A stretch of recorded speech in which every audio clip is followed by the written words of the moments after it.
Hey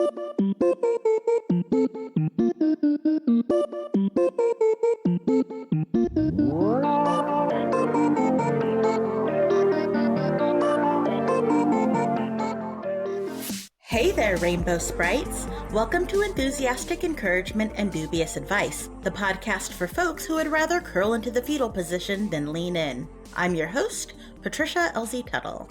And Gay Pride Month is over, which means it's time for Gay Wrath. I'm Nicole Tuttle. We're recording this show on June 30th, 2025. Yeah, we went out to the Trans March Day of Pride this year. It was great. We got to see friends. We got to hang out in a park for a while before we marched. Yeah. It was more like trudged. There were so many people. We kind of sauntered. Almost meandered. Yeah, it was good. We walked a good stretch of San Francisco with about 20 to 25,000 of our closest friends. Yeah, it was great. It was beautiful weather, which it always is for Pride weekend. So, which, good, nice, warm weather in San Francisco, it can be hard to come by even in the summer, but it's always good for Pride weekend. Always good for Pride weekend. We also harvested our garlic that we planted last fall. Yeah, we planted this in was that September, October? I think October. October. And it was, as far as we could tell, time to pull it out of the ground. Yeah, well, not out of the ground. We did it in containers. Containers full of ground. Containers full of ground. And we planted two different types. One's called Music, and one is called German Red. And I believe one of them, they're both, culinary, but one of them is like Martha Stewart's favorite or something like that. Yeah. And the thing that happens with garlic is it has to be the right conditions for you to get a head of garlic with multiple cloves. For example, if it doesn't get cold enough during the winter, you get what I call a single garlic, a single large. It's just like one fat clove. We don't know if our garlic has cloved. It has all the paper on the outside, the garlic paperwork. And we're curing it right now. Which means it's just hanging up on our wall in the kitchen. We have a little wall of Tuscany in our kitchen. It's our display garlic. And if you hear pops in the background, it is fireworks season. Yeah, here in Oakland, we don't just have 4th of July fireworks. We have a whole season. It usually starts early June. I was going to say late May. It really starts winding up the latter half of June and then extends kind of out into August. Which also, FYI, when we're recording, it's not even dark right now and they're already popping off fireworks. Yeah. And it does kind of culminate on July 4th. Yes. Which means nonstop fireworks from at least an hour before sunset till about 3 in the morning. Yeah, 3 or 4 a.m. Yeah. Yeah. Yeah, so Pride, Trans March, garlic, fireworks. And also I had a friend come over to help start decluttering my books. She was helping me. I had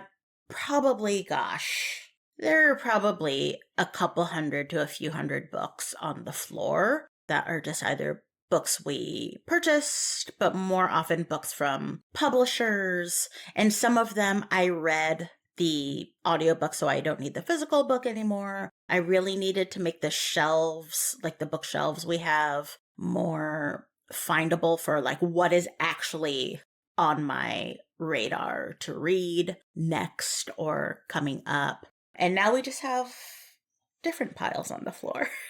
Yes, more neatly organized piles, some of which also have labels in front of them.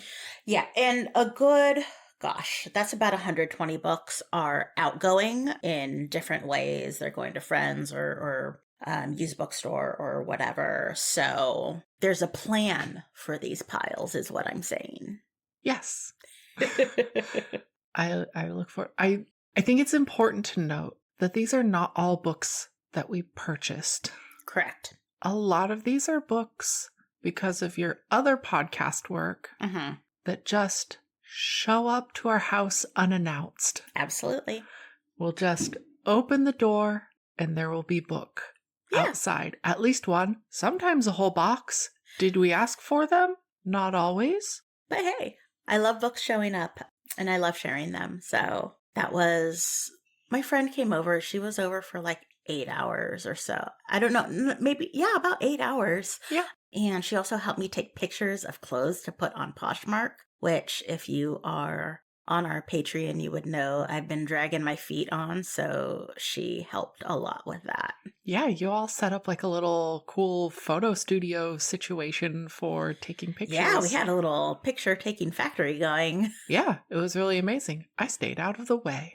You did. And I appreciate you for that. But again, I know people, we say like, oh, it helps to have a friend come over and help you out. But then it actually happens and it's really helpful. It has to be the right friend though. Has to be the right friend. Also, I think it's important. This friend did not just say like, hey, can I come over and help you with something?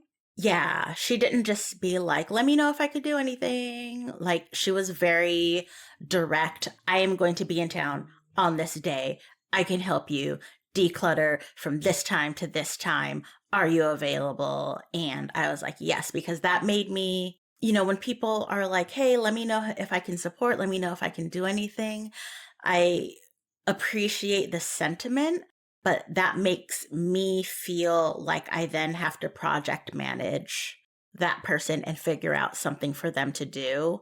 And when I'm already drowning, it helps for people to make direct, clear offers. Yeah. And in this case, it meant we just had to make sure we were home. Yeah.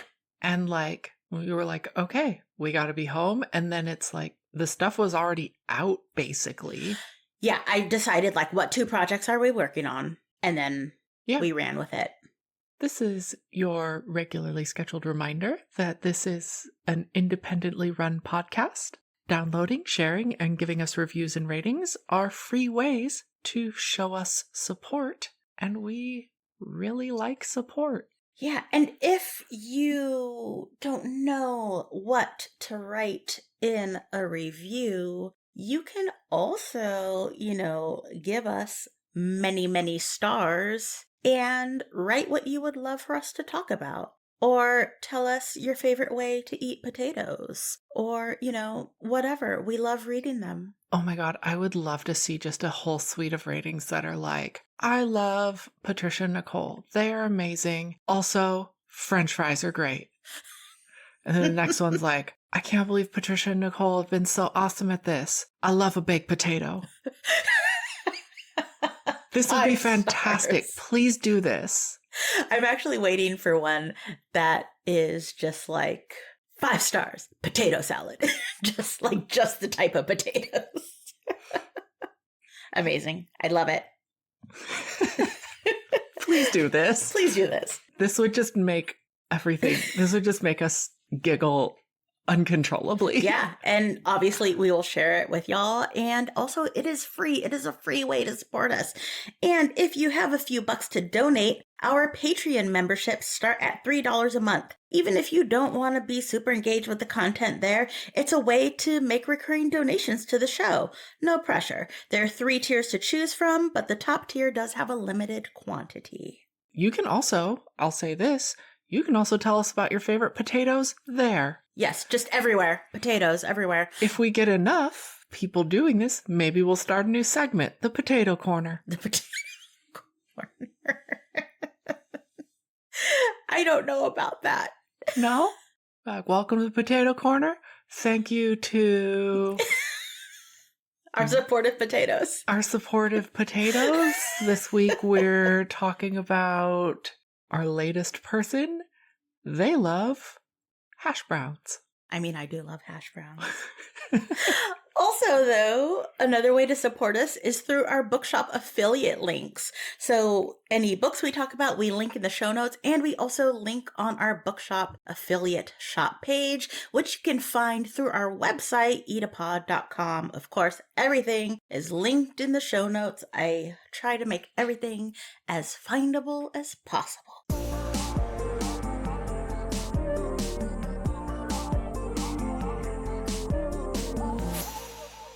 So, before we get into the meat of today's episode, Would it be the potatoes of today's the episode? meat and potates. Just the potatoes. Just the potato, no meat? I don't know. Vegetarians today? Potatarian. Potatarian, I mean, yes.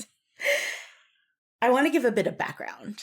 I think I've mentioned this on the show before, but I used to be a sex educator and I used to train sex educators. And I used to do this with an organization called San Francisco Sex Information, or SFISI for short.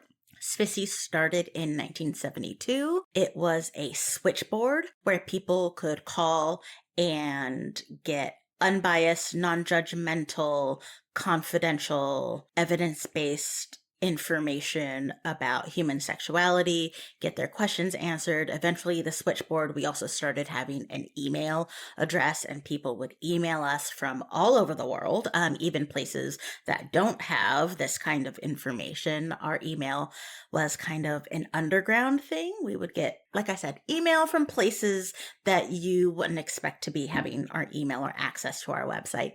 And we also would put on a training that was like over 60 hours. It was more human sexuality training than doctors got in med school or people got in their psychology programs or therapist programs. And so people would take it for therapists continuing education credits. Doctors would take our class, but also we'd get sex workers take our class, and just people who wanted to be sex educators and people who wanted to volunteer with the nonprofit. The thing about SFISI, which I think is on hiatus now, it like shut down before the pandemic. I wasn't involved for years because I moved to LA. And so maybe it's on hiatus, unclear. But the really unique thing is that so much of our training was around communication skills. Surprise! A lot of the questions that people have around sex, intimacy, and relationships actually comes down to communication. Yeah, they showed up for sex ed. They got communication skills. And it was one of the reasons why our training was only in person, because there were so many exercises that we did. And every time someone left the training, it was always the most valuable thing they got was the communication skills. Most people aren't taught how to communicate effectively or with a certain amount of emotional intelligence in K through 12 or whatever. There's a book that came out in the past couple of years titled Super Communicators, I think by Charles Duhigg. He also wrote The Power of Habit.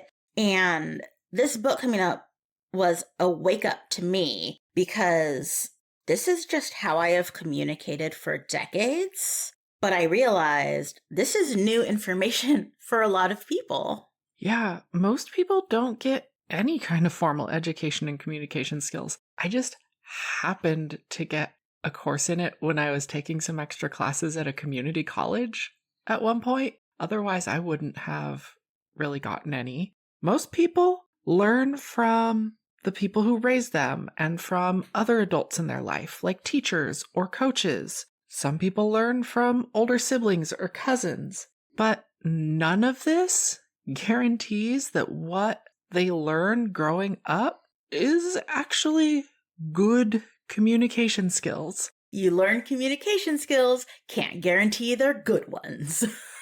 That being said, there's nothing preventing you from learning better communication skills in adulthood, like now. Let's help everyone.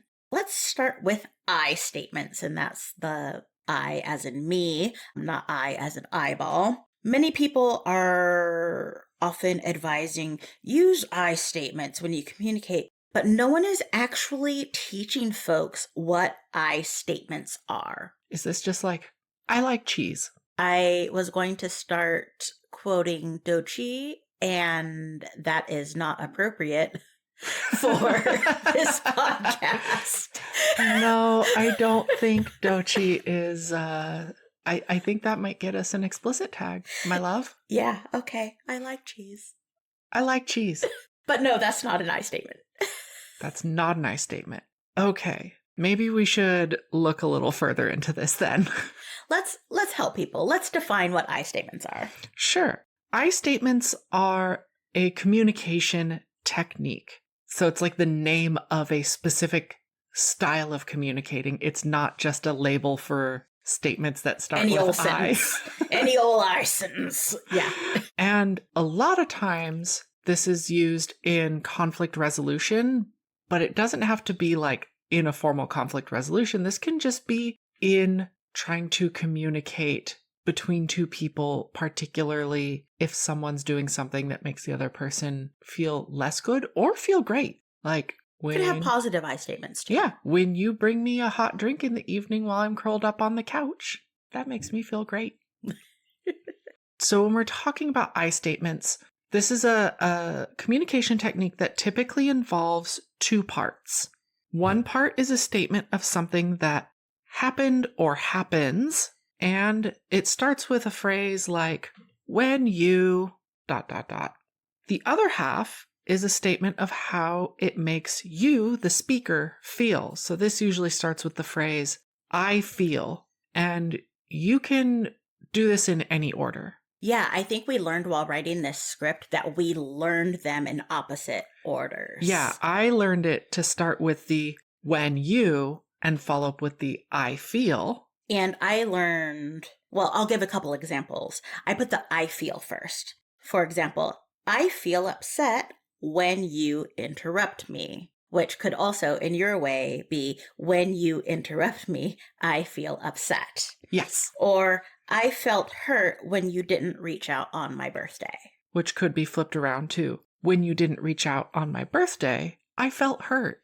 Now, sometimes people try to manipulate the format of an I statement to be an accusation. And I think this is really important for both of these. It really needs to be non-judgmental. And you'll get a better idea of what we're trying to say with this in this next part. One way you can kind of spot this turning it into an accusation is in the part where you're supposed to say, I feel, like I feel upset.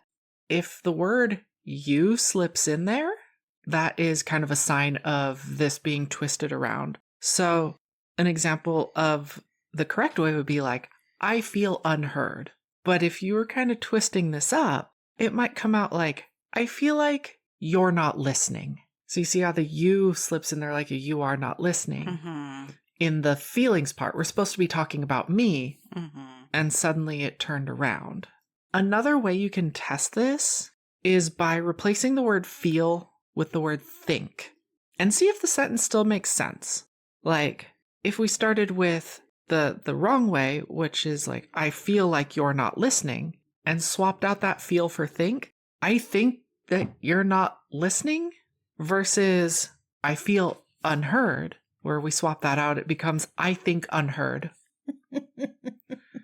which clearly doesn't make sense. The first one, I think that you're not listening, that works. And with that, you can tell this is not an I statement in the sense that we're talking about this style of communicating.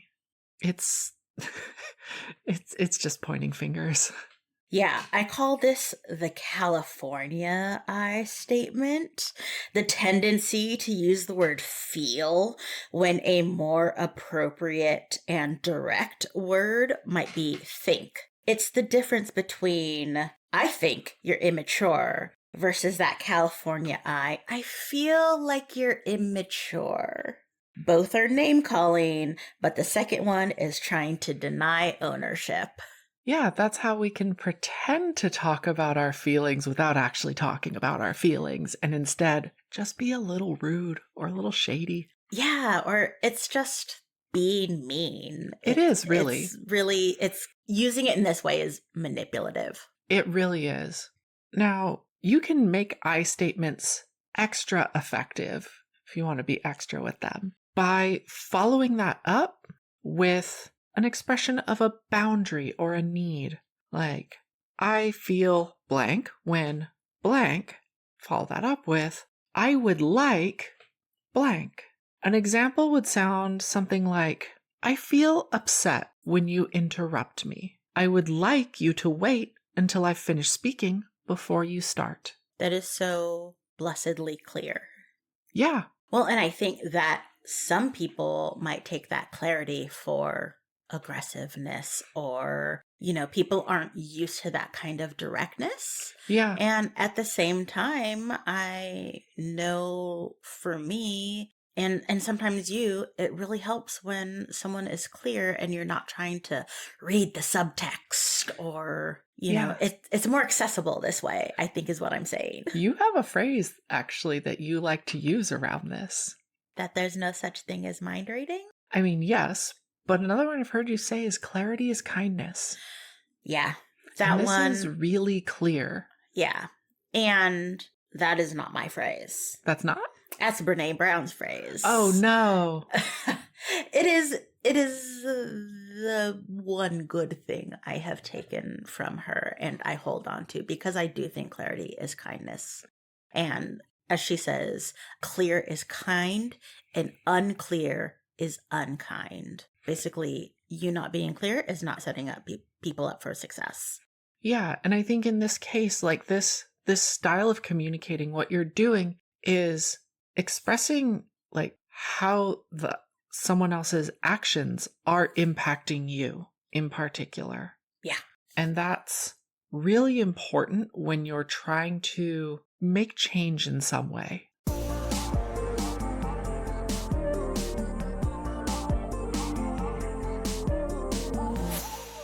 So for takeaways, Nicole, what do you have? I would say, like, if you're unsure about this, or you're going into something where you think this might be useful, practice these ahead of time. And then watch out for those you statements sneaking into where you should be talking about your own feelings. What about you, Patricia?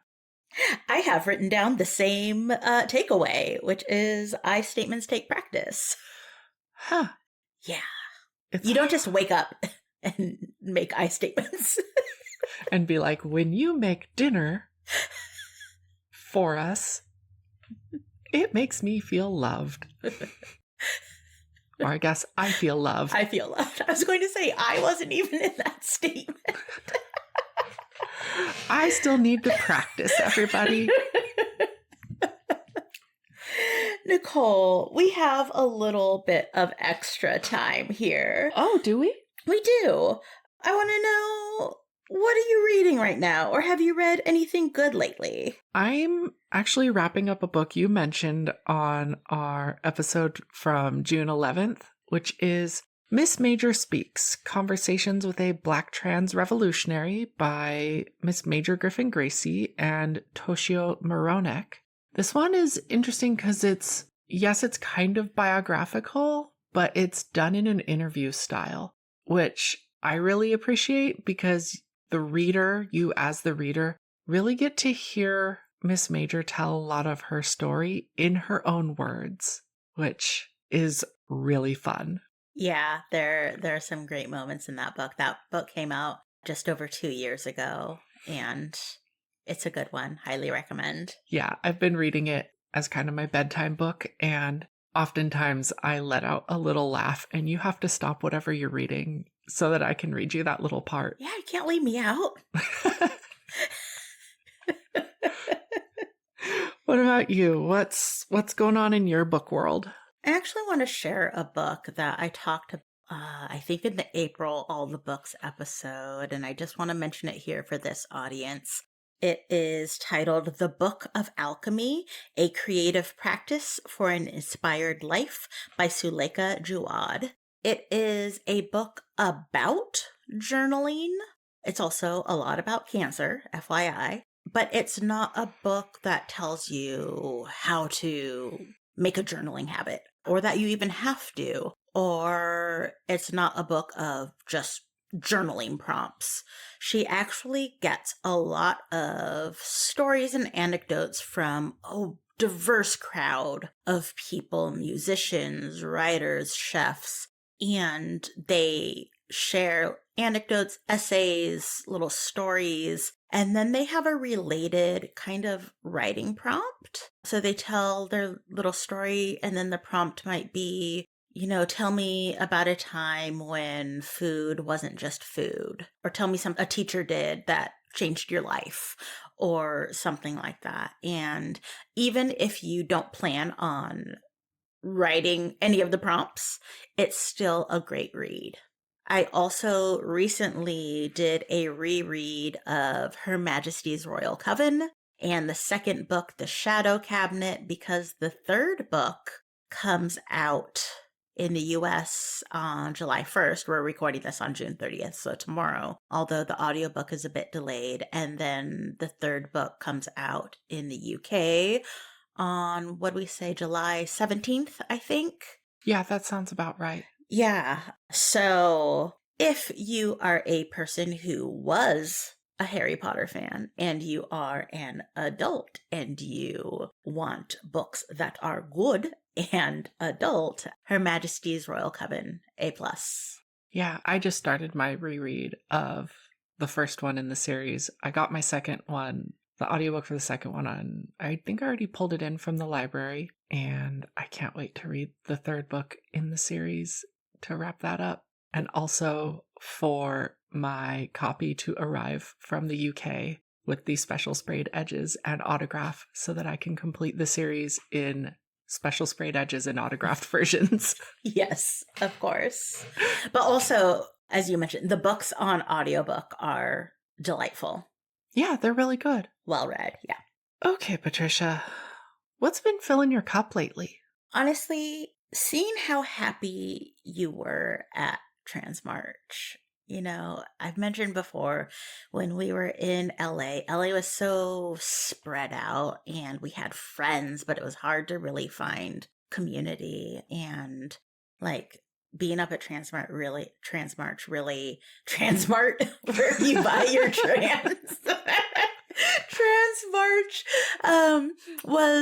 it just reminded me why I'm so happy we moved back up to the Bay Area. So seeing you happy is filling my cup right now still. Nicole, what's filling your cup? I'm gonna say going to Transmarch. That's really filled me up. I think, like I said earlier, the estimates were like 20 to 25,000 people were there. Seeing the march span literally blocks of a major street in San Francisco at, in particular, a time like this in this country it's indescribable.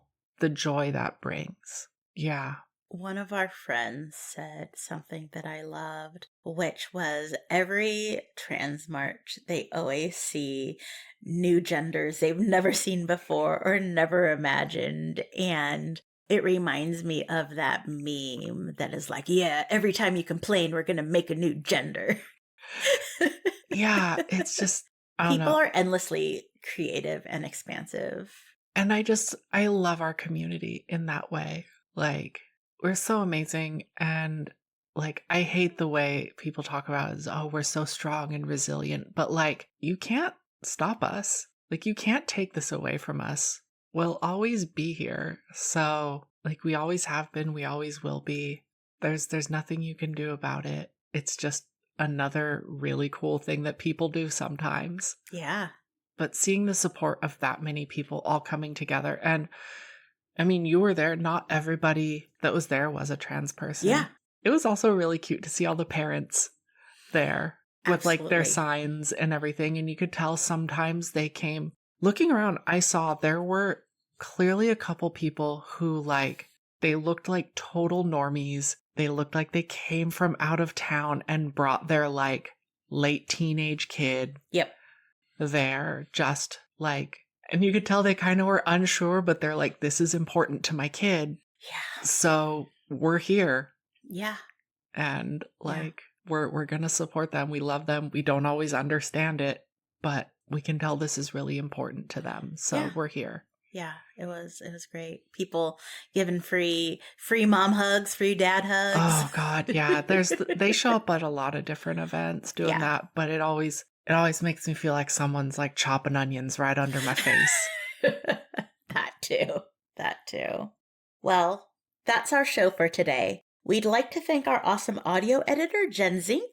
You can find her at loopdeloo.com. We'll leave a link to that in our show notes. You can find the full show notes and transcript at eedapod.com. That's EEDAPOD.com. There you can also find a link to our Patreon, our bookshop link, and a link to the ongoing Enthusiastic Encouragement and Dubious Advice newsletter. You can also find us on Instagram and Blue Sky at EEDAPod, and email us at eedapod@gmail.com. We are nothing if not consistent. We would also appreciate it so much if you would subscribe and rate us on Apple Podcasts or Spotify or YouTube or, I don't know, wherever else we're published that you're listening to us that allows for ratings. Doing so really does help other people find us. And if we are one of your favorite shows, you should let people know. Tell people. Please. I think we're also on, was it Podcatcher, Podchaser? I don't know. One of those. And you could leave reviews there too. We would also appreciate anyone who can subscribe to us on Patreon. Support is going to help us keep the show going, especially without ads. You can find us at patreon.com/EEDAPod. In the meantime, we hope you find ways to be kind to yourself. Drink some water and read a book. We'll be talking to you soon. Transmart. I'm over here like, when I see parents giving away free mom and dad hugs, it makes me feel really happy, but also like I'm gonna cry. Did I do it right that time? Maybe.